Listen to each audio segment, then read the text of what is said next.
욕심이 제 무덤을 판다 하였으니 어느 구울 이 주명 서방땡에서 벌어진 일이 바로 그러하였습니다. 시어머니 최 씨는 며느리 복순을 도둑으로 몰아온 동네 사람들 앞에서 내쫓고 대신 비단 옷을 입은 낯선 여인을 집안에 들였습니다. 모두가 복순이 끝내 쫓겨난 줄 알았던 그날 밤, 이 집안에서 누구도 예상하지 못한 일이 벌어지기 시작했습니다. 그리고 대문 밖 어둠 속에서 복순은 조용히 그 순간을 기다리고 있었습니다. 모든 일의 시작은 이 주명 서방댕 안에 오래전부터 꺼지지 않고 남아있던 작은 불씨였습니다. 이 주명은 주민 출신으로 포목 장사를 하며 제법 재산을 모은 사람이었습니다. 그의 집은 기와집은 아니었으나 초가집치고는 제법 큰 집이었고 마당도 넓고 살림도 넉넉한 편이었습니다. 굴물 걱정은 없는 집이었지요. 하지만 돈이 있다고 집안에 평안까지 깃드는 것은 아니었습니다. 이 집에는 하루도 조용한 날이 없었습니다. 시어머니 최 씨와 며느리 복순 사이에 오래 묵은 골이 있었고 그 골은 날이 갈수록 깊어지고 있었기 때문입니다. 그 중에서도 최 씨가 가장 못마땅해 한 것은 복순의 출신이었습니다. 복순은 친정이 가난하였습니다. 아버지를 따라 어릴 때부터 장터를 떠돌았고 포목전에서 배를 팔고 싸전에서 쌀을 나르며 자랐습니다. 그 덕에 사람을 보는 눈이 남달랐습니다. 손만 보아도 무슨 일을 하는 사람인지 알았고 말투만 들어도 어디서 자랐는지 짐작하였으며 눈빛만 보아도 속에 무엇을 품고 있는지 느꼈습니다. 그러나 시집을 오면서 가져온 것은 그 몸뚱이뿐이었고 최 씨는 그것을 늘 문제 삼았습니다. 마을 사람들은 복순을 두고 수군거렸습니다. 이 주명 서방댁 며느리 저리 크고시라니 반달곰 며느리라고 불러야겠다고 말입니다. 말이 복순의 귀에 들어갔으나 복순은 표정 하나 바꾸지 않았습니다. 그날도 아침부터 시작되었습니다. 최 씨가 안방에서 나오자마자 밥상을 내려다보더니 얼굴을 일그러뜨렸고 그 목소리는 쇠를 긁는 듯 날카로웠으며 며느리를 향해 소리쳤습니다. 이것 봐라, 며느리야. 아침 미엄이 이게 뭐냐. 물만 잔뜩 부어 국물만 자작하지 않느냐. 복순은 악권이 앞에 쪼그리고 앉아 불을 지피고 있었습니다. 덩치가 컸고 어깨가 넓었으며 팔뚝이 굵어 쪼그리고 앉은 모습이 마치 반달곰 같았습니다. 복순은 불을 지피던 손을 멈추고 고개를 돌려 시어머니를 보았는데 눈빛은 잔잔하였으며 천천히 입을 열었습니다. 어머님, 미엄이 묽다는 것은 소화가 잘 된다는 뜻이옵니다. 어머님, 연세를 생각하여 일부러 그리 끓였사옵니다. 최 씨의 눈이 번쩍 뜨였습니다. 며느리가 자신을 늙었다고 돌려 말한 것이 아닌가 싶었던 것입니다. 최 씨가 목소리를 더욱 높여 자기가 늙어 이가 없다는 소리냐고, 자기 이는 아직 성한데 무슨 소리냐고 따졌습니다. 복순이 고개를 끄덕이며 태연하게 대답하였습니다. 아, 그러시군요. 이가 성하신 줄 몰랐사옵니다. 그렇다면 다음부터는 밥을 되직하게 짓겠사옵니다. 어머님께서 이가 그리 튼튼하시니 노경도 필요 없으시겠습니다. 그 돈 아껴서 배라도 더 사야겠습니다. 최 씨는 말문이 막혔습니다. 며느리가 효심 어린 얼굴로 말하고 있으니 뭐라 할 수도 없었고 그렇다고 이대로 물러설 수도 없어 다른 트집을 찾기 시작하였습니다. 최 씨가 부엌을 둘러보다가 찬장 위를 가리키며 소리쳤는데 먼지가 수북하다고, 며느리가 살림을 이 모양으로 하니 우리 집안이 망하는 것 아니냐고 따졌습니다. 복순이 찬장을 보았습니다. 먼지가 조금 있기는 하였으나 대수롭지 않은 정도였고 복순이 다시 시어머니를 보며 차분하게 말하였습니다. 어머님, 먼지가 보이신다는 것은 어머님 눈이 밝으시다는 증거이옵니다. 어제 닦았는데도 그리 잘 보이시다니 눈이 정말 좋으시옵니다. 혹시 먼데 계신 귀신도 보이시는 것 아니옵니까?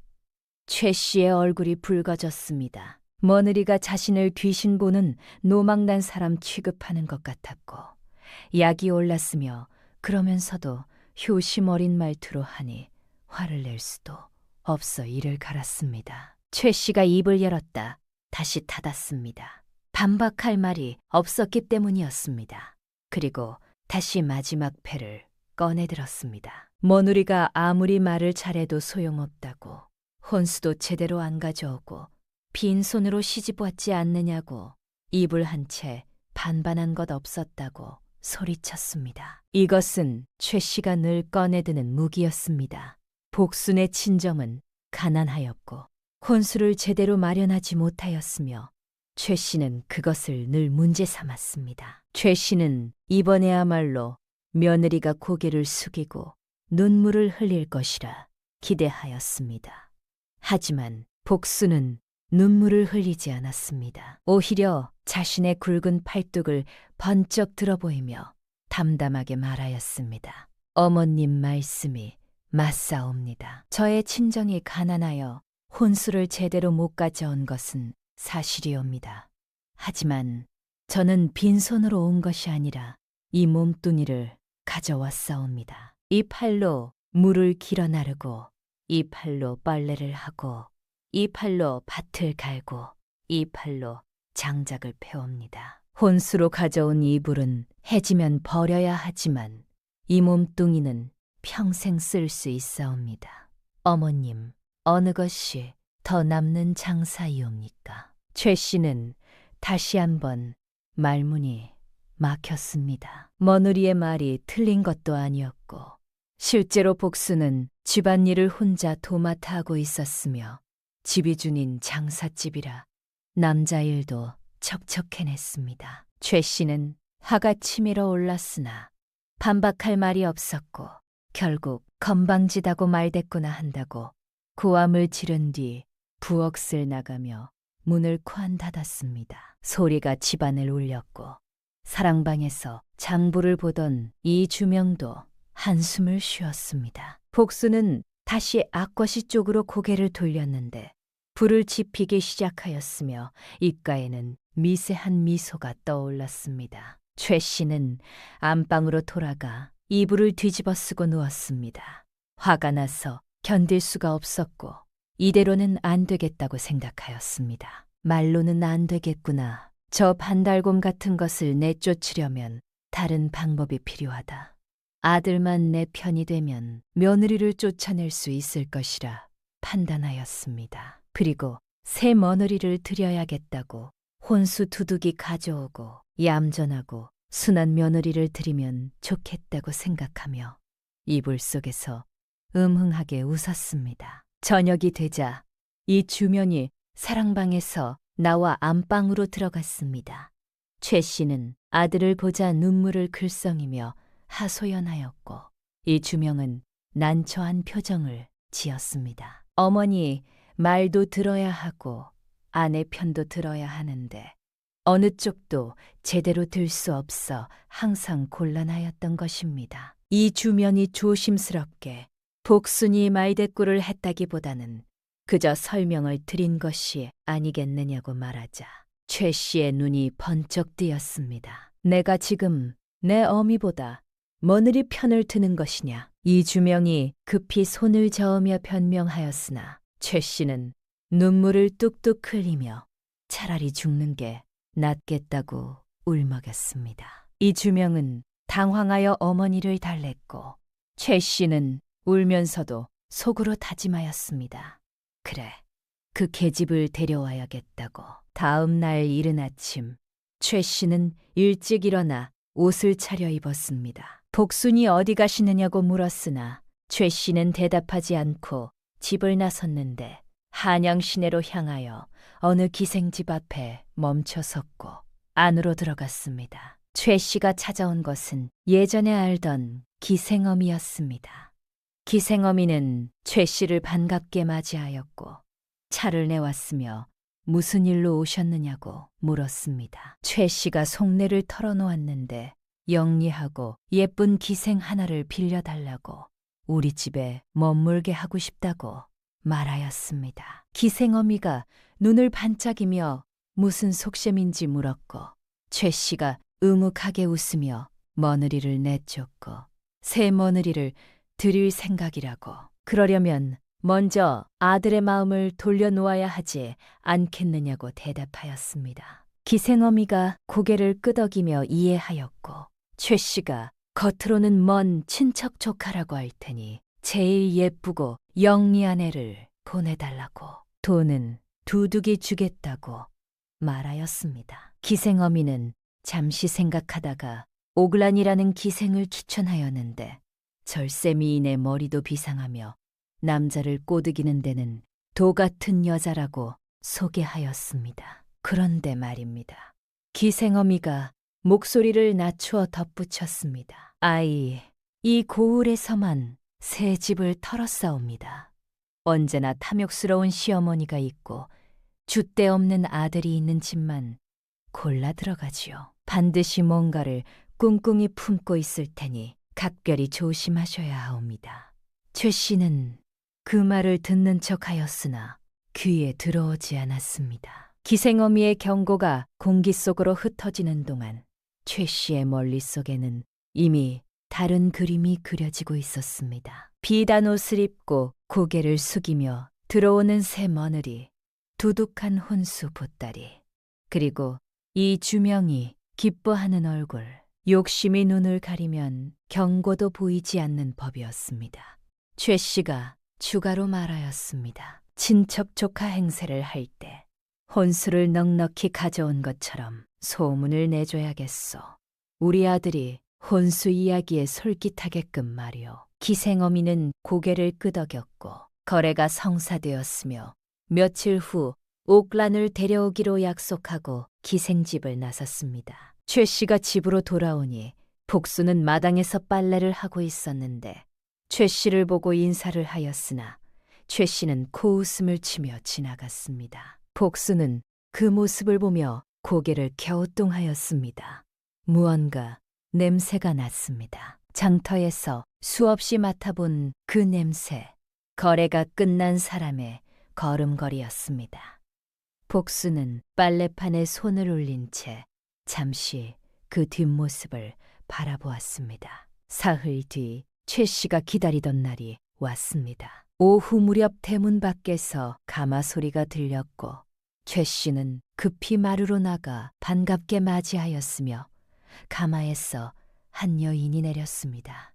옥란이었습니다. 20서너쯤 되어 보이는 여인이었는데 얼굴은 보름달처럼 희고 눈은 살구씨처럼 매혹적이었으며 입술은 산수유 열매처럼 붉고 몸매는 버드나무처럼 가늘었습니다. 비단 치마 저고리를 입고 있었는데 색깔이 화려하였고 손에는 금가락지가 반짝였으며 멀리에는 비녀가 꽂혀 있었습니다. 가마 뒤로는 짐꾼 하나가 제법 큰 보따리를 지고 들어왔습니다. 최 씨가 눈을 빛냈습니다. 옥란이 최 씨에게 다가와 공손히 절을 하며 말하였습니다. 고모님, 옥란이옵니다. 먼 길 와서 뵙게 되어 황송하옵니다. 그리고 고개를 들어 덧붙였습니다. 작은 것이지만 고모님 댁에 보탬이 될까 하여 이것저것 챙겨왔사옵니다. 최 씨는 보따리를 보며 흐뭇하게 웃었습니다. 이 서방에게 나중에 저 보따리 이야기를 슬쩍 흘려야겠다고 생각하였으니 욕심이 눈을 가리면 이렇게 무서운 것입니다. 그런데 말이지요. 복수는 부엌에서 저녁 준비를 하고 있다가 손님이 왔다는 소리를 듣고 마당으로 나왔습니다. 옥란을 보는 순간이었습니다. 여인의 눈이 마주쳤습니다. 복수는 한눈에 알아챘습니다. 장터에서 수백 명의 사람을 보아온 눈이었습니다. 옷차림이며 말투며 몸을 움직이는 방식이 달랐고 분냄새가 너무 진하였으며 무엇보다 손이 말해주었습니다. 가늘고 고운 손이었으나 검지와 중지 사이에 검은 골을 오래 탄 사람에게만 생기는 굳은 살 자국이 선명하였습니다. 기생 출신이 틀림없었습니다. 그런데 옥란도 복순을 보았습니다. 잠깐이었지만 옥란의 입가에 미세한 미소가 떠올랐습니다. 당황한 표정이 아니었습니다. 놀란 표정도 아니었습니다. 마치 상대를 재어보는 듯한 그런 미소였습니다. 그리고 옥란은 고개를 숙여 인사를 받으면서 아주 자연스럽게 시선을 한번 부엌 쪽으로 돌렸습니다. 복순이 어디서 자신을 지켜볼 것인지 확인하는 듯한 움직임이었습니다. 두 여인은 그렇게 처음 만났습니다. 말 한마디 없이 인사 하나로 서로가 서로를 완전히 읽었습니다. 복순의 눈이 가늘어졌습니다. 여인은 내가 자신을 의심하고 있다는 것을 알고 있다. 그리고 그것을 두려워하지 않는다. 오히려 시험하고 있다. 이 싸움은 생각보다 훨씬 크다. 최 씨가 복순을 보며 소리쳤는데 여기 와서 인사하라고. 이분은 자기 외가 쪽 먼 팔촌 조카뻘 되는 아이인데 한양에서 혼자 지내기 외로워 우리 집에 잠시 머물기로 하였다고 소개하였습니다. 그리고 낮은 목소리로 덧붙였습니다. 쓸데없는 것은 묻지 마라. 복수는 묵묵히 인사를 하였습니다. 그리고 부엌으로 돌아가며 속으로 생각하였습니다. 시어머님이 사람을 들이면서 묻지 말라 하셨다. 무엇을 숨기려는 것인가? 저녁 식사 시간이 되었습니다. 최 씨가 옥란을 상석에 앉히고 자신은 그 옆에 앉았으며 복순과 이주명은 아랫자리에 앉으라고 하였습니다. 이주명이 어머니, 이건 가래에 어긋나는 것이 아니겠습니까? 하고 조심스럽게 말하였으나 최 씨가 눈을 흘기며 손을 저으니 이주명은 결국 입을 다물었습니다. 이주명이 옥란을 보고 깜짝 놀랐습니다. 아름다운 여인이 상석에 앉아 있었고 이주명은 얼떨떨한 표정으로 누구냐고 물었으며 최 씨가 득의양양하게 외가 쪽 먼 친척 조카라고 혼수도 넉넉히 가져왔다고 소개하였습니다. 이주명이 어색하게 인사를 하였고 옥란은 수줍게 고개를 숙이며 인사를 받았는데 그 모습이 청순하고 여려 보여 이주명은 당황하였습니다. 복수는 그 모습을 보며 눈썹 하나 까딕하지 않았으나 속으로는 모든 것을 파악하고 있었습니다.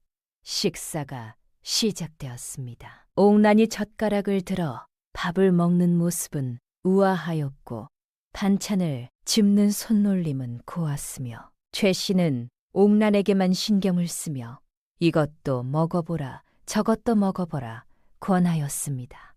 옥란이 최 씨에게 감사하다고 모님 덕분에 이렇게 좋은 집에서 머물게 되어 황송하다고 아양을 떨었고 최 씨가 기뻐하며 우리 집을 제 집처럼 편하게 생각하라고 대답하였습니다. 복순은 조용히 밥을 먹고 있었는데 최 씨가 갑자기 복순을 보며 소리쳤습니다.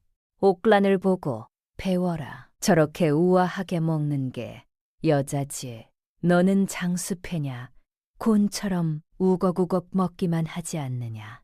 복순이 젓가락을 내려놓고 시어머니를 보았습니다. 어머님, 저는 일을 많이 하니 밥을 많이 먹어야 하옵니다.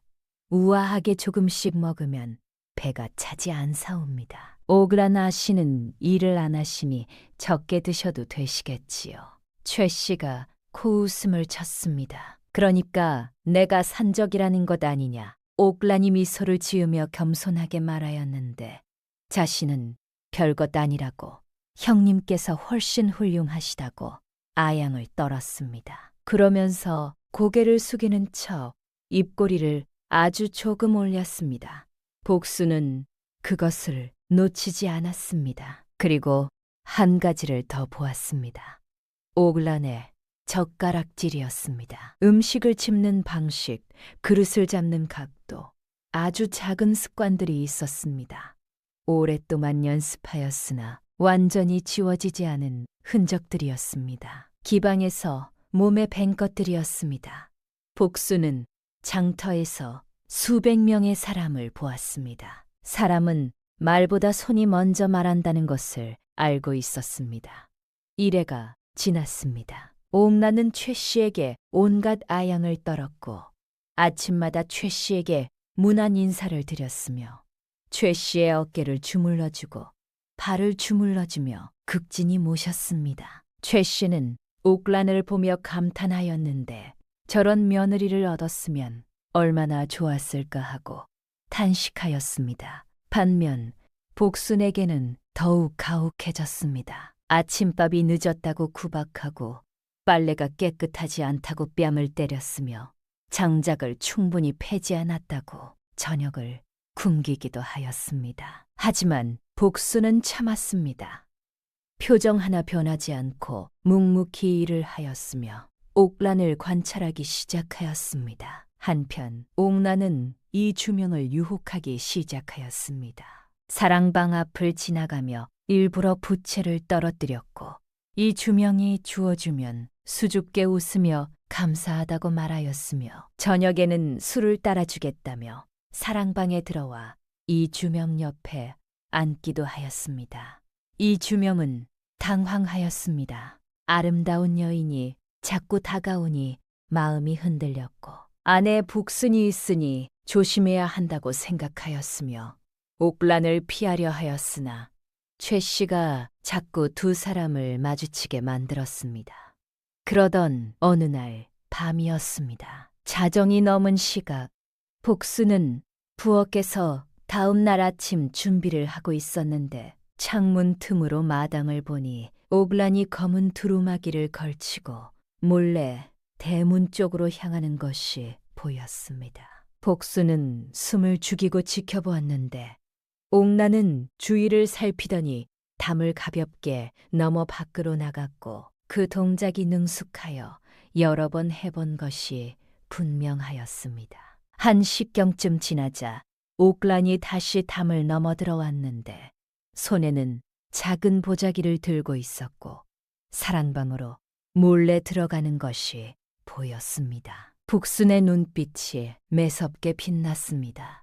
저 계집이 무언가 꾸미고 있다는 것을 확신하였고 기회를 노리기 시작하였습니다. 어느 날 저녁 최 씨가 옥란과 단둘이 이야기를 나누고 있었습니다. 최 씨가 옥란에게 우리 아들이 어떠냐고 괜찮은 남자 아니냐고 넌짓이 떠보았고 옥란이 수줍게 웃으며 겸손을 떨었습니다. 최 씨가 옥란의 손을 잡으며 말하였습니다. 무슨 소리냐? 네가 우리 며느리가 되면 얼마나 좋겠느냐. 저 반달곰 같은 것 말고 너같이 예쁜 며느리를 얻고 싶구나. 옥란이 놀란 척 고개를 저었으나 눈빛은 반짝이고 있었습니다. 그리고 자연스럽게, 아주 자연스럽게 시선을 부엌 쪽으로 한번 돌렸습니다. 밖, 어둠 속이었습니다. 아무것도 보이지 않았습니다. 하지만 옥란은 알고 있었습니다. 복순이 거기 있다는 것을. 그리고 복순도 알고 있었습니다.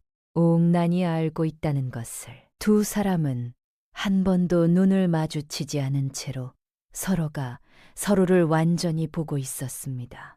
복순은 부엌 밖에서 그 대화를 듣고 있었습니다. 이제 무슨 일이 벌어질지 알겠다고 생각하였으며 대비를 시작하였습니다. 옥란이 이 주명 서방땡에 온 지 열흘이 지났습니다. 열흘 동안 옥란은 이 주명에게도 접근하였습니다. 밤마다 사랑방으로 찾아가 술을 따라 주었는데 이 주명이 거부하면 슬픈 표정을 지으며 자신 때문에 며느리가 나가게 될 것 같다고 자신이 너무 미안하다고 울먹였으며 이 주명은 어쩔 수 없이 술을 마셨습니다.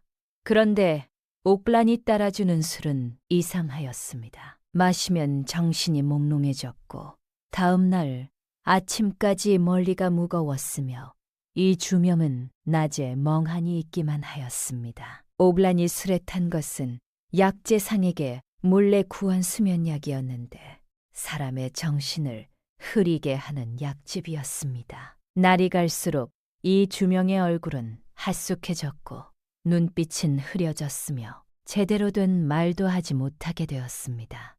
그런데 말입니다. 어느 날 아침 최 씨가 안방에서 비명을 질렀습니다. 소리가 집안을 뒤흔들었고 복순과 이주명이 급히 달려갔으며 옥란도 사랑방에서 나와 안방으로 향하였습니다. 최 씨는 장롱 앞에 주저앉아 있었습니다. 얼굴은 새하얗게 질려 있었고 손은 부들부들 떨리고 있었으며 입에서는 신음 같은 소리가 새어나오고 있었습니다. 최 씨가 떨리는 손으로 장롱을 가리키며 소리쳤습니다.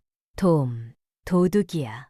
내 폐물이 없어졌다. 내 금비녀와 금가락지가 사라졌어. 이주명이 놀라 장롱을 확인하였습니다. 최 씨의 폐물함이 열려 있었고 그 안에 있던 금비녀와 금가락지가 사라져 있었으며 은비녀 하나만 덩그러니 남아 있었습니다. 이주명이 당황하며 어머니를 달랬으나 최 씨는 울부짖으며 도둑을 잡아야 한다고 소리쳤습니다. 그때였습니다. 최 씨가 갑자기 복순을 보며 눈을 부라렸습니다. 그 눈빛은 독사처럼 차갑고 날카로웠으며 최 씨가 복순을 가리키며 소리쳤습니다. 네가 훔쳤구나. 네가 내 폐물을 훔쳐간 것이 틀림없다. 그리고 최 씨는 안으로만 있지 않았습니다. 마당으로 나갔습니다. 대문 밖으로까지 나갔습니다. 목청을 높여 소리쳤습니다. 여봐라, 우리 며느리가 도둑질을 하였다.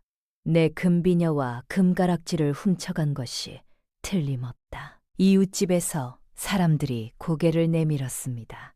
윤안악도 나왔고 맞은편 집노인도 나왔으며 골목 안쪽 안악들도 나왔습니다. 최 씨는 그 앞에서 더욱 목소리를 높였습니다. 저 도둑년을 보시오.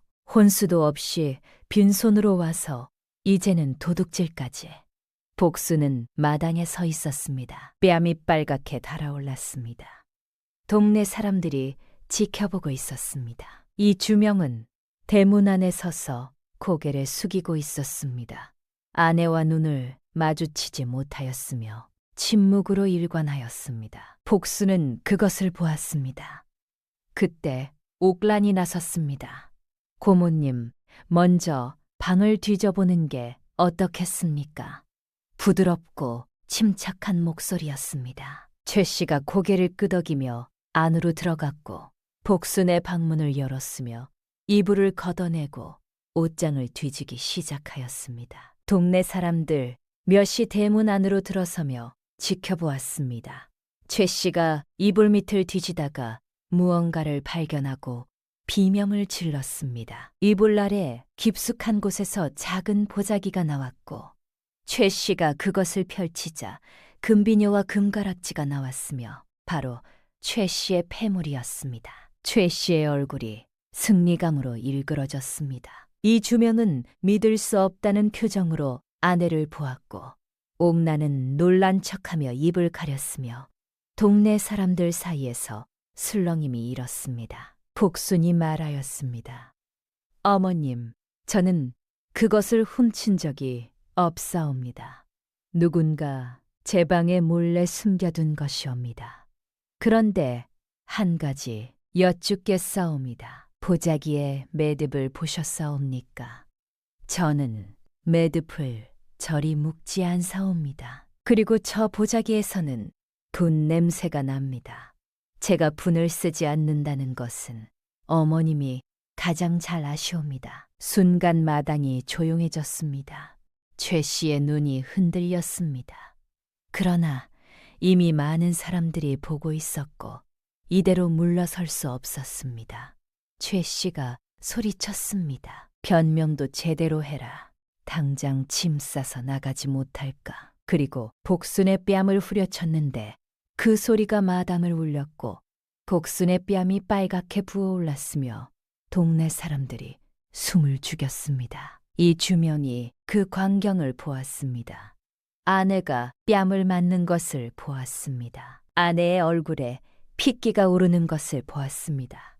그런데도 이 주명은 발을 떼지 못하였습니다. 목구멍까지 말이 올라왔으나 입 밖으로 나오지 않았습니다. 옆집 노인이 이 주명을 쳐다보았습니다. 윤 안악도 이 주명을 쳐다보았습니다. 남편이라는 사람이 아내를 변호하지 않는다는 것을 다들 보고 있었습니다. 이 주명은 그 시선들을 느꼈으나 여전히 발을 떼지 못하였습니다.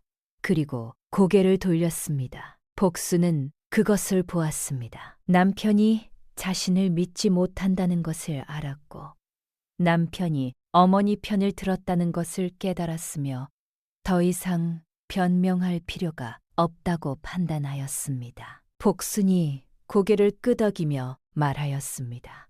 알겠사옵니다. 제가 나가겠사옵니다. 복순은 자신의 방으로 가서 짐을 쌌습니다. 많지 않았습니다. 옷 몇 벌과 신 한 켤레, 그리고 친정에서 가져온 작은 놀이개가 전부였고 그것들을 보따리에 담았으며 방을 나섰습니다. 짐을 싸는 동안 복수는 울지 않았습니다. 억울하지 않았다고 하면 거짓말이었습니다. 하지만 지금은 울 때가 아니었습니다. 아직 할 일이 남아 있었습니다. 그때였습니다. 복순이 마지막으로 방 안을 돌아보았습니다. 앞곳이 곁 벽에 걸어두었던 낡은 배 조각이 눈에 들어왔는데 소매 끝이 닳아서 손수 여러 번 기운 흔적이 있었고 그 촘촘한 바느질 자국이 달빛에 드러났습니다. 복수는 잠시 그것을 바라보았습니다. 그리고 그 배 조각을 품 안에 넣었습니다. 손이 한 번, 아주 한 번 주먹을 쥐었습니다. 그리고 방을 나섰습니다. 마당으로 나온 복순을 최 씨가 비웃으며 바라보고 있었습니다. 동네 사람들도 아직 남아 지켜보고 있었습니다. 옥나는 사랑방 문 앞에 서서 승리감에 찬 미소를 짓고 있었고 이주명은 사랑방 안에서 고개를 숙이고 있었으며 복순은 그 모든 것을 보았습니다. 복순이 대문을 향해 걸어갔습니다.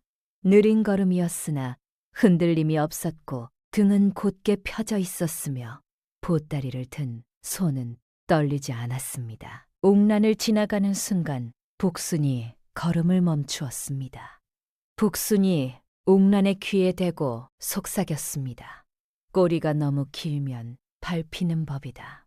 목 씻고 기다려라. 목소리는 낮았으나 또렷하였고 차가웠으나 위협적이었으며 옥란의 얼굴에서 미소가 사라졌습니다. 복수는 더 이상 옥란을 보지 않고 대문을 나갔으며 그 뒷모습은 패배한 사람 같지 않았고 오히려 사냥을 준비하는 포식자 같았습니다. 대문이 닫혔습니다. 그런데 말입니다. 대문이 닫히는 소리가 사라지자마자 옥란은 잠시 그 자리에 서 있었습니다. 미소가 사라진 자리에 다른 표정이 떠올랐는데 그것은 두려움이 아니었습니다. 오히려 눈빛이 더욱 날카롭게 빛났습니다. 옥란은 낮게 중얼거렸습니다. 역시 보통 계집이 아니구나. 조심해야겠어. 그리고 돌아서며 생각하였습니다. 오늘 밤 복순이 어디로 갔는지 확인해야 한다. 그리고 동생 뻔되는 연락책에게 전가를 보냈습니다. 복순이 마을을 떠났는지 확인하라고. 만약 아직 마을에 있으면 소문을 내라고, 북들이라고, 퍼뜨리라고. 옥나는 스스로 생각하기에 치밀하였습니다. 상대가 마을에 없다고 확신한 다음에 움직여야 안전하다는 것을 경험으로 알고 있었습니다. 한편 복수는 대문을 나선 뒤 발걸음을 멈추지 않았습니다. 곧장 옆 골목을 돌아 오랫동안 알고 지낸 윤난학의 집 앞에 멈춰 섰습니다. 살인문을 두드렸습니다. 윤난익이 나왔고 복순의 사정을 듣더니 말없이 방을 내어주었습니다. 복순은 보따리를 내려놓으며 윤난학에게 낮은 목소리로 말하였습니다.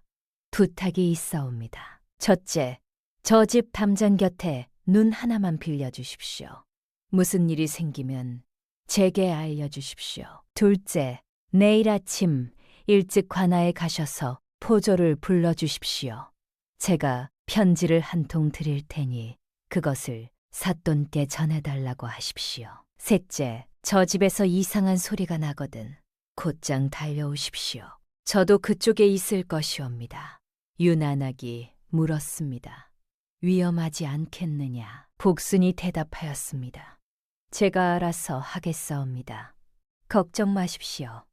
윤난학은 아무것도 묻지 않고 고개를 끄덕였습니다. 오랫동안 이웃으로 지낸 사람이었습니다. 복순이 어떤 사람인지 알고 있었습니다. 복순은 그날 밤 편지 한 통을 썼습니다. 옥란이 기생 출신의 사기꾼이라는 것, 이미 다른 고을에서도 같은 수법을 썼다는 것, 오늘 밤이나 내일 밤 안에 이 주명 서방댁에서 사건이 날 것이라는 것을 적었습니다. 그리고 덧붙였습니다. 보자기 안에 집문서와 땅문서가 들어있을 것이니 그것이 증거이옵니다. 또한 폐물을 숨겼던 보자기에서 분냄새가 날 것이고 매듭은 기생들이 쓰는 방식으로 묶여 있을 것이옵니다. 복수는 편지를 쓰면서 한 가지를 더 생각하였습니다.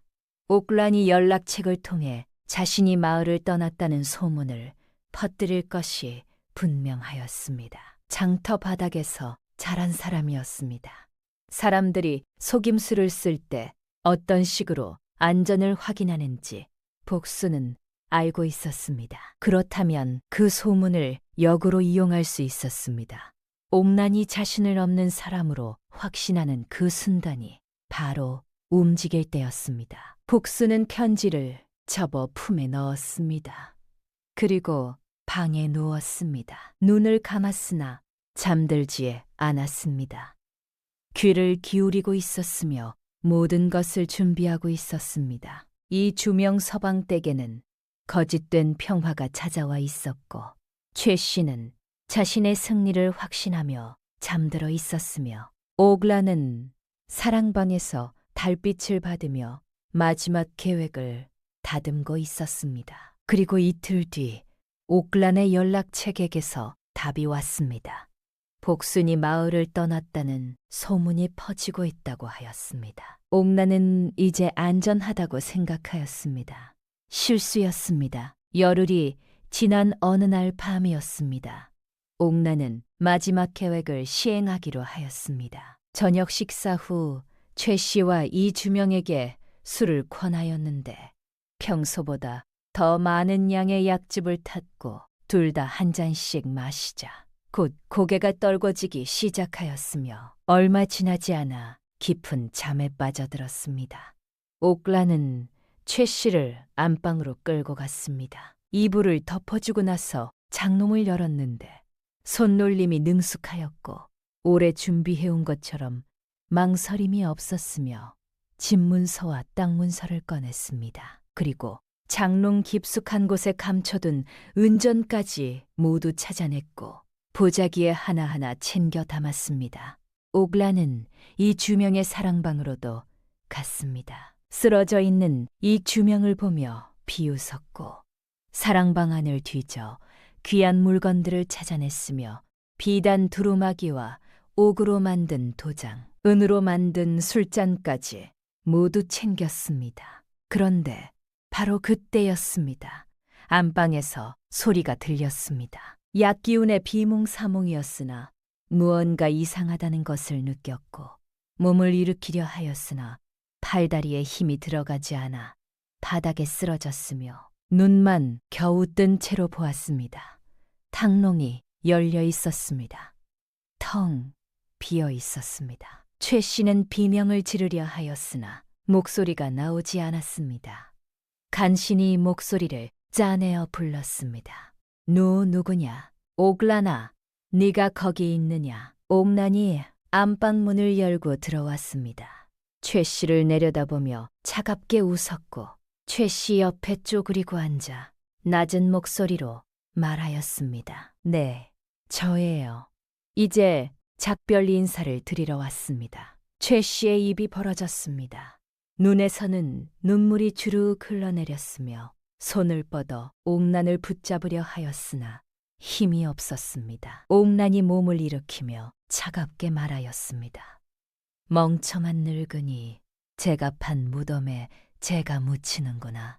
잘 가요. 그리고 돌아섰습니다. 옥란이 마당으로 나오자 담 너머에서 남자의 목소리가 들렸습니다. 옥란의 공범인 돌쇠였고 미리 약속한 대로 담 밖에서 기다리고 있었으며 옥란이 보자기를 담 너머로 던지자 남자가 받았습니다. 잘 받았어. 빨리 넘어오시오. 옥란도 담을 넘으려는 순간이었습니다. 대문이 천천히 열렸습니다. 삐걱거리는 소리를 내며 열렸고 달빛이 대문 안으로 비쳐 들어왔으며 그 빛 속에 거대한 그림자가 나타났습니다. 복순이었습니다. 손에는 굵은 몽둥이를 들고 있었고 표정은 차갑게 굳어 있었으며 눈빛은 사냥꾼의 눈빛이었습니다. 복순 뒤로 윤난하게 그림자도 보였습니다. 그리고 골목 어귀에는 횃불을 든 포졸셋이 서 있었습니다. 복순이 천천히 마당으로 들어왔고 옥란과 마주쳤으며 옥란의 얼굴이 새하얗게 질렸습니다. 복순이 낮게 말하였습니다. 어딜 그리 급히 가시나, 조카님. 옥란의 얼굴에서 핏기가 사라졌습니다. 복순이 돌아온 것은 알았습니다. 그러나 포졸들이 이미 와 있을 줄은 몰랐습니다. 전가를 보낸 연락책도 복순이 마을을 떠났다는 소문도 모두 복순이 꾸민 것이었습니다. 복순은 처음부터 알고 있었습니다. 옥란이 그 전가를 어떻게 이용할지를. 옥란은 자신이 치밀하다고 생각하였습니다. 그러나 상대는 장터에서 자란 사람이었습니다. 속임수의 냄새를 맡고 자란 사람이었습니다. 옥란이 놓친 것은 바로 그것이었습니다. 담 너머에서 돌쇠가 이상함을 느꼈고 담을 넘어 마당 안으로 뛰어들었습니다. 30쯤 되어 보이는 간장한 남자였고 허리춤에는 칼을 차고 있었으며 복순을 보자 눈을 부라렸습니다. 돌쇠가 칼을 빼들며 위협하였습니다. 이것 봐라. 갯집 비켜서지 못할까. 우리 일에 끼어들면 다친다. 복순은 대답하지 않았습니다. 저 몽둥이를 어깨에 걸치고 돌쇠를 바라보고 있었는데 눈빛은 차갑고 무섭게 빛나고 있었습니다. 돌쇠가 칼을 휘두르며 복순에게 달려들었습니다. 칼날이 달빛에 번쩍이며 날아왔습니다. 하지만 복순은 움직이지 않고 서 있었는데 칼이 눈앞까지 다가온 순간에야 몸을 살짝 비틀었고 칼날이 복순의 옷깃을 스치고 지나갔으며 복순은 아무런 상처도 입지 않았습니다. 돌쇠가 당황하여 다시 칼을 휘두르려는 순간이었습니다. 복순의 손이 번개처럼 움직였습니다. 칼을 쥔 돌쇠의 손목을 덥석 잡았고 그대로 비틀었으며 칼이 손에서 떨어져 나가 땅에 꽂혔습니다. 기술이 아니었습니다. 그냥 힘이었습니다. 쇠를 구부리는 것 같은 그런 힘이었습니다. 돌쇠가 비명을 지르며 손목을 감싸쥐었습니다. 복순이 그 틈에 몽둥이로 돌쇠의 정강이를 후려치자 돌쇠는 균형을 잃고 땅바닥에 쓰러졌습니다. 복순은 돌쇠를 더 이상 보지 않고 옥란을 향해 돌아섰습니다. 옥란은 재빨리 담을 타고 올라가려 하였는데 치마를 걷어 올리고 담벼락에 손을 걸쳤으며 필사적으로 기어올랐습니다. 하지만 복순이 더 빨랐습니다. 복순이 달려와 옥란의 치마를 잡아당겼고 옥란은 균형을 잃고 땅바닥에 떨어졌으며 보자기가 손에서 떨어져 나가 땅에 굴렀습니다. 복순이 보자기를 집어들었습니다. 무거웠고 안에는 집문서와 땅문서 그리고 감춰둔 은전이 가득 들어 있었으며 복수는 그것을 확인하고 고개를 끄덕였습니다. 포졸들이 마당 안으로 들어왔습니다. 복수는 빨래줄을 가져와 옥란과 돌소의 손목을 묶었는데 매듭이 단단하였고 풀 수 없을 정도로 꽉 조였으며 두 사람은 저항할 수 없었습니다. 새벽이 밝아왔습니다. 그리고 그 새벽에 동네 사람들이 모여들었습니다. 밤새 이 주명 서방댁에서 들린 소리가 사람들을 불러낸 것이었습니다. 윤 안악이 문을 열었고 이웃 노인도 나왔으며 어젯밤 복순이 도둑년이라 불리며 쫓겨나는 것을 보았던 안악들도 나왔습니다. 포졸 하나가 마당 가운데에 보자기를 내려놓았습니다. 그리고 천천히 보자기를 열었습니다. 집문서가 나왔습니다. 땅 문서가 나왔습니다. 감춰둔 은전이 쏟아졌습니다. 그리고 그 안에 약재가 든 작은 종이 봉투가 나왔습니다. 정신을 흐리게 하는 수면약이었습니다. 마지막으로 포졸이 꺼낸 것은 금비녀와 금가락지였습니다. 어제 복순의 방에서 나왔던 바로 그 폐물이었습니다. 포졸이 보자기를 들어 냄새를 맡았습니다. 그리고 말하였습니다. 이 보자기에서 분 냄새가 납니다. 매듭도 기생들이 쓰는 방식이요. 마당이 조용해졌습니다. 동네 사람들이 동시에 숨을 멈춘 것 같았습니다. 어젯밤 복순을 향해 손가락질하던 사람들이 지금은 입을 다물고 있었습니다. 보자기 안에 담긴 것들이 말해주고 있었습니다. 집문서, 땅문서, 수면약, 그리고 곡순의 방에서 나왔던 폐물. 이것들이 한자리에 모이자 어젯밤의 일이 얼마나 교묘하게 꾸며진 것인지가 낱낱이 드러났습니다. 마을 사람 중 누군가가 낮은 목소리로 말하였습니다. 며느리가 억울하였구나. 그 한마디가 마당을 가득 채웠습니다. 최 씨가 이불을 뒤집어 쓴 채 안방문 앞에 서 있었습니다. 약기운이 채 가시지 않은 얼굴이었고 손은 문틀을 잡고 있었으며 눈은 보자기 안에서 쏟아진 것들을 바라보고 있었습니다. 이 주명도 사랑방에서 나와 그 자리에 서 있었습니다. 복순을 보았습니다. 복순은 포졸들 옆에 서서 보자기를 들고 있었는데 어젯밤 쫓겨났던 그 모습 그대로 보따리 하나를 옆에 두고 있었습니다. 패배한 사람 같지 않았습니다. 처음부터 이 자리에 있었던 사람 같았습니다. 동네 사람들이 수군거리기 시작하였습니다. 어젯밤 도둑년이라 불렸던 그 며느리가 지금 이 자리에 서 있었고 진짜 도둑은 끌려가고 있었으며 모든 것이 뒤집혔습니다. 어젯밤 대문 밖에서 최 씨를 따라 손가락질하였던 안악이 지금은 입을 다물고 있었고 복순을 반달곤 며느리라 불렀던 노인도 고개를 숙이고 있었습니다. 보자기 안에 담긴 것들이 말해주고 있었습니다. 집문서, 땅문서, 수면약, 그리고 복순의 방에서 나왔던 폐물. 이것들이 한자리에 모이자 어젯밤의 일이 얼마나 교묘하게 꾸며진 것인지가 낱낱이 드러났습니다. 그러자 최 씨가 무릎을 꿇었습니다. 마당 한가운데에서 동네 사람들이 다 보는 앞에서 무릎을 꿇었습니다. 어제 이 마당에서 목청 높여 며느리를 도둑년이라 부르던 바로 그 최 씨가 지금 두 무릎을 땅에 붙이고 있었습니다. 최 씨가 떨리는 목소리로 말하였습니다. 내가 어리석었다. 내 며느리를 도둑으로 몰아 쫓아낸 것은 모두 내 잘못이다.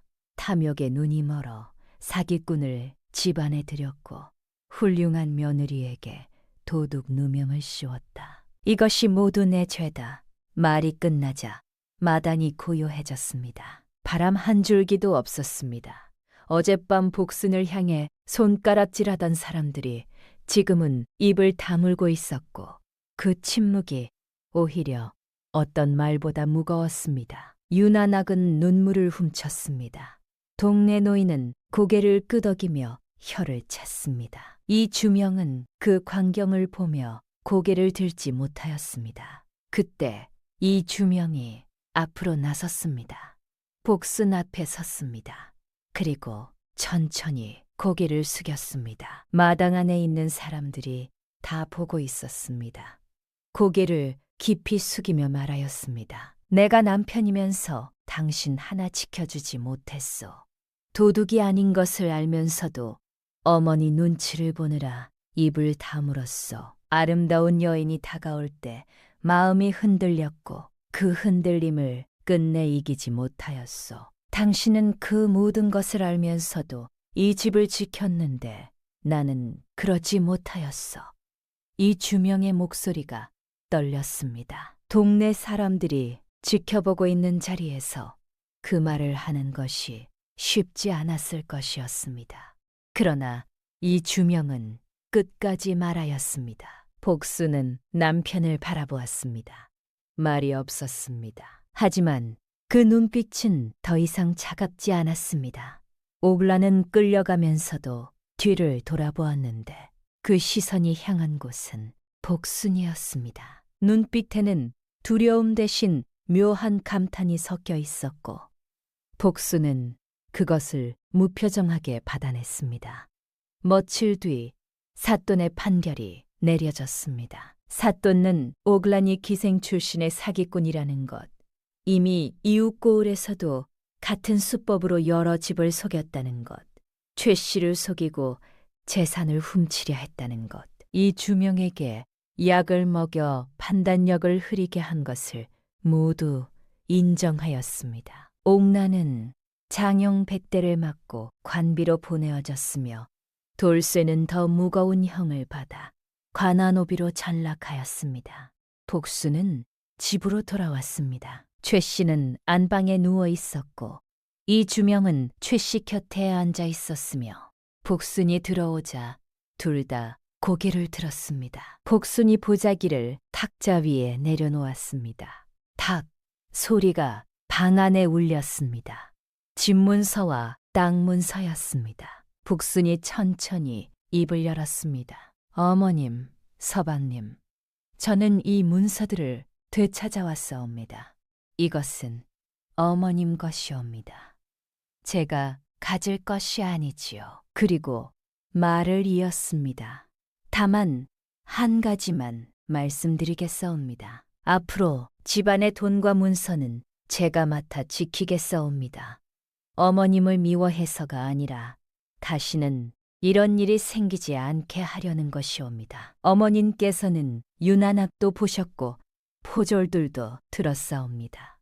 이 일은 숨긴다고 숨겨질 일이 아니옵니다. 하지만 제가 이 집을 지키는 한 다시는 이런 일이 생기지 않을 것이옵니다. 최 씨가 고개를 끄덕이며 울었습니다.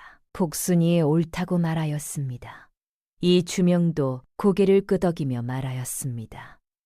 이제 이 집안은 당신이 지켜주어 내가 그러지 못하였으니 복순은 말없이 문서를 받아 들었습니다. 그리고 방을 나서며 마지막으로 말하였습니다.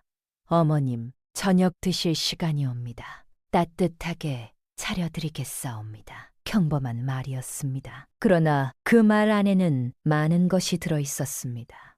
최 씨는 이불을 덮고 누웠습니다. 눈물이 멈추지 않았습니다. 며느리가 옳았습니다. 돈도 문서도 사기꾼에게 넘어갈 뻔하였고 그것을 막은 것은 자신이 쫓아낸 바로 그 며느리였습니다. 자신은 혼수가 없다고 구박하였으나 정작 혼수보다 값진 것은 복순이 가져온 그 눈이었고 그 팔이었으며 그 마음이었습니다. 최 씨는 그 밤 오래도록 잠들지 못하였습니다. 그로부터 며칠이 지났습니다. 어느 날 저녁 최 씨가 혼자 부엌에 서 있었습니다. 복순이 없는 사이에 들어온 것이었습니다. 그냥 서 있었습니다. 복순이 매일 새벽에 일어나 굴을 지피고 물을 긁고 밥을 짓고 반찬을 만들고 장작을 팼던 그 부엌이었습니다. 최 씨는 한참을 서 있다가 악꽃이 앞에 쪼그리고 앉았습니다. 부싯돌을 집어들었습니다. 한 번 쳤는데 불이 붙지 않았습니다. 2번 쳤는데도 붙지 않았습니다. 10번쯤 쳤을 때 겨우 불씨가 일었습니다. 최 씨는 그 불씨가 꺼지지 않도록 입으로 불었습니다. 그러면서 생각하였습니다. 복수는 이것을 매일 하였구나. 때 최 씨의 손이 멈추었습니다. 손에 무언가가 닿은 것이었습니다. 악것이 옆 선반에 올려져 있던 작은 배 조각이었습니다. 손바닥만 한 크기였고 그 위에 바느질이 되어 있었습니다. 자세히 보니 작은 글자였습니다. 솜씨 없는 바느질로 꾹꾹 눌러 새긴 글자였는데 어머님 추우실까 봐라고 쓰여 있었습니다. 언제 만들어 둔 것인지 알 수 없었습니다. 아마 쫓겨나던 날 밤 이전 아무도 모르게 챙겨두었던 것이 틀림없었습니다. 닭받으면서도 내쫓길 것을 알면서도 최 씨는 그것을 손에 쥐고 한참을 들여다보았습니다. 눈물이 멈추지 않았고 후회가 온몸을 뒤덮었으며 그 밤 최 씨는 뜬 눈으로 세웠습니다. 곡순이 부엌에 들어와 최 씨를 보고 멈추었습니다. 최 씨가 악권이 앞에 쪼그리고 앉아 그 배 조각을 손에 쥔 채 울고 있었습니다. 덩치가 크지 않았고 등이 굽어 있었으며 손은 주름지고 거칠었습니다. 복수는 그 등을 바라보았습니다. 예전에는 그 등이 무섭기만 하였는데 지금은 그냥 늙은 사람의 등이었습니다. 복수는 아무 말 없이 최 씨 옆에 앉았습니다. 그리고 최 씨의 손에서 부싯돌을 받아 불을 더 살렸습니다. 2 사람은 한동안 나란히 악꽃이 앞에 앉아 있었습니다. 말이 없었습니다. 하지만 그 침묵은 따뜻하였습니다. 최 씨가 낮은 목소리로 말하였습니다. 복수나 복순이 대답하였습니다. 말씀하시옵소서. 어머님, 최 씨가 말하였습니다. 내가 잘못했다. 진심으로 눈물이 다시 흘러내렸습니다. 복순이 악권이를 바라보며 말하였습니다. 저도 알고 있사옵니다. 어머님, 그것으로 충분하였습니다. 그날 이후 이 주명도 복순에게 다가왔습니다. 어느 날 밤 이 주명이 부엌 쪽으로 걸어왔습니다. 복순이 내일 아침 준비를 하고 있었는데 이 주명이 들어오는 것을 보고 의아한 표정을 지었습니다. 이 주명이 낮은 목소리로 물었습니다. 처음부터 알고 있었어. 옥란이 사기꾼이라는 것을. 복순이 잠시 멈추었습니다. 그리고 천천히 대답하였습니다. 알았지요. 그래서 나온 겁니다. 안에 잠시 침묵이 흘렀습니다. 악것이 불이 타닥거리는 소리만 들렸습니다. 이 주명이 말하였습니다. 내가 당신을 믿었어야 했는데. 복수는 대답하지 않았습니다. 그저 불을 바라보다가 아무 말 없이 다시 내일 아침 준비를 시작하였습니다. 이 주명은 그 모습을 잠시 바라보다가 아무 말 없이 사랑방으로 돌아갔습니다. 말이 없었지만 그 침묵 안에는 오랜 말들이 다 들어 있었습니다. 날부터 이 주명 서방댁은 달라졌습니다. 최 씨는 여전히 복순의 말을 따랐으나 이제는 억지로가 아니라 진심으로 따르고 있었고 복순도 최 씨를 존중하며 대하였으며 2 사람 사이에는 진짜 모녀 같은 정이 생겨났습니다. 아침이 되면 최 씨는 먼저 일어나 구억대 물을 떠다 놓았습니다. 소리 없이 하는 일이었고 복순이 알아차리면 괜찮다고 할까봐 일부러 일찍 해두었습니다. 복순은 알면서도 모른 척하였습니다. 이 주명도 달라졌습니다. 장사를 마치고 돌아오면 전처럼 그냥 사랑방으로 들어가지 않고 부엌에 들러 복순에게 오늘 힘들지 않았느냐고 물었습니다. 복순은 별일 없사옵니다 하고 대답하였습니다. 그것으로 충분하였습니다. 어느 날 저녁 온 가족이 저녁 식사를 하고 있었습니다. 달빛이 창호지를 물들였고 상 위에는 복순이 차린 반찬들이 소박하게 놓여 있었습니다. 최 씨가 밥을 먹다가 복순을 보며 오늘 반찬이 정말 맛있다고, 복순 손맛이 갈수록 좋아진다고 칭찬하였고, 복순이 미소 지으며 내일은 어머님 좋아하시는 미어조림을 해드리겠다고 대답하였습니다. 최 씨가 고개에 끄덕이며 말하였습니다. 아이고, 그거 참 좋구나. 이 주명도 웃으며 우리 집이 이렇게 평화로운 적이 없었던 것 같다고. 복순 덕분이라고 말하였으나 복순은 고개를 저으며 어머님께서 변하셨기 때문이라고 대답하였습니다. 잠시 침묵이 흘렀습니다. 최 씨가 고개를 끄덕이며 조용히 말하였습니다. 내가 늦게나마 정신을 차렸다. 욕심 부리지 말고 있는 것에 감사하며 살아야 한다는 것을 이제야 깨달았다. 세 사람은 잠시 말이 없었습니다.